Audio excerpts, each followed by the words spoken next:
2006ஆம் ஆண்டு மைனாரிட்டி அரசுன்னு ஜெயலலிதா அவர்கள் தொடர்ச்சியா விமர்சனம் பண்ணி வந்தாங்க. நாங்க இல்லைன்னா அது ஆட்சி இருந்திருக்காதுன்னு பேசலாமா பேசலாமா? நீங்க கேட்கறது 2006 தானே.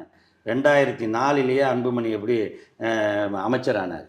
அப்போ அவர் பார்லிமெண்ட் லோக்சபா எம்பியா அல்லது ராஜ்யசபா எம்பியா அவர் அமைச்சரானப்ப?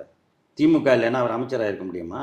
2004 40க்கு 40 திமுக கூட்டணி ஜெயிச்சனால கலைஞர் அவர்கள் உங்களுக்கு ராஜ்யசபாவில் ஒரு இடம் தரோன்னு சொல்லி 6 மாதத்துக்குள்ளே அவர் ராஜ்யசபா ஆகலாம் அப்படிங்கிறனால ராஜ்யசபாவிலும் உறுப்பினராகாமல் லோக்சபாவிலும் உறுப்பினராகாமல் ஒருவர் அமைச்சர் ஆனது யாரால?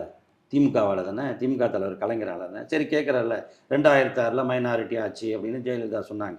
மைனாரிட்டி ஆட்சின்னு சொன்ன ஜெயலலிதாவால் ஒரு முறையாவது திமுக மேலே நம்பிக்கையில்லா தீர்மானம் கொண்டு வர முடிஞ்சதா?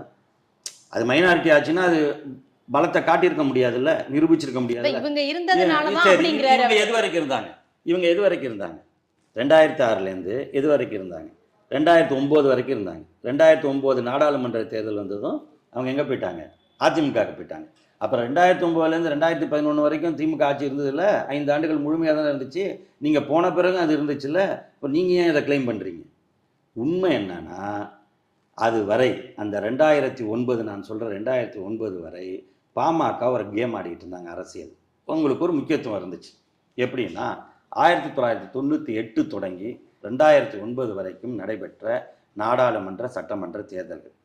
98 அதிமுக கூட்டணி, 99 நாடாளுமன்ற தேர்தலில் திமுக கூட்டணி. இந்த ஒரு ஆண்டில் கலைச்சிட்டாங்களே இந்த அம்மா டீ பார்ட்டி வச்சு, அப்போ முடிஞ்சிச்சு. திரும்ப 2001 சட்டமன்ற தேர்தலில் மறுபடியும் அதிமுக கூட்டணி. 2004 நாடாளுமன்ற தேர்தலில் திரும்ப திமுக கூட்டணி. அப்புறம் 2006 சட்டமன்ற தேர்தலில் இருந்தாங்க, திமுக கூட்டணியில் தான் இருந்தாங்க. அந்த 2009 அதிமுக கூட்டணிக்கு போனாங்க. இந்த 98 2006 வரைக்கும் பாமக எந்த கூட்டணியில் இருக்கோ அதுதான் வெற்றி பெறும் அப்படிங்கிற ஒரு இருந்துச்சு. உண்மையிலே 98 அதிமுக கூட்டணி ஜெயிச்சுது. 99 திமுக கூட்டணி அதிக நாடாளுமன்ற தொகுதிகளை ஜெயிச்சுது. 2001 அதிமுக ஆட்சியே அமைச்சுது.